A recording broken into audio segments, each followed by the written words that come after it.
C'est le Congo qui a des terres à récupérer au Rwanda et non le contraire. Une contre-vérité. Le Congo est à la base de la réduction de l'espace du Rwanda. Il existe un mythe du grand Rwanda qui s'est développé dans la région et qui, depuis la fin des années 90, nourrit un imaginaire susceptible de pérenniser le climat de violence existant. À partir de la manipulation des mythes anciens, on prétend qu'il aurait existé naguère un grand Rwanda qui englobait les espaces actuels du nord et du sud Kivu, et que ce grand Rwanda aurait été combattu puis réduit à des portions congrues lors des conquêtes coloniales.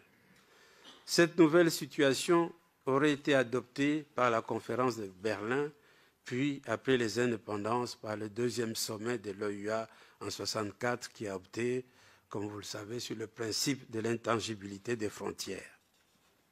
On comprend alors que cette soi-disant reconstitution du passé puisse alimenter des velléités hégémoniques du présent en vue de l'accaparement éventuel d'une partie des terres congolaises. En ce qui concerne la frontière rwando-congolaise, si on peut passer la carte suivante, la situation ne souffre d'aucune ambiguïté.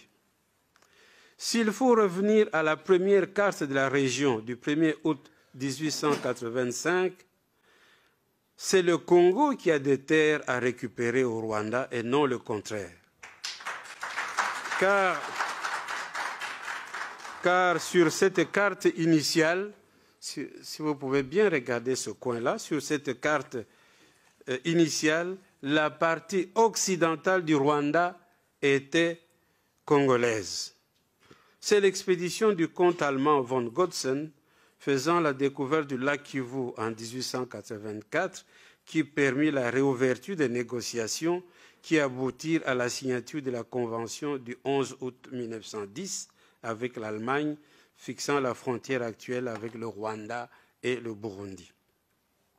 Par cette convention, qui adopta un nouveau tracé allant du mont Sabinyo au Tanganyika, le Congo perdit une partie de ses terres au profit du Rwanda-Burundi. L'instrumentalisation de l'histoire des conquêtes rwandaises au XIXe siècle est également une accumulation de malentendus et même d'erreurs. L'allusion concerne toujours le règne de Kigeri IV Rwabugili, un roi, le roi qui était en place entre 1867 et 1895. Avec ses 8 armées, ce roi aurait organisé 13 campagnes militaires à la base de l'extension et de la centralisation du royaume du Rwanda. Mais certaines de ces campagnes furent de simples expéditions de razzia pour s'emparer de l'ivoire, comme dans les forêts du pays de Tembo, sans être suivies d'une annexion effective.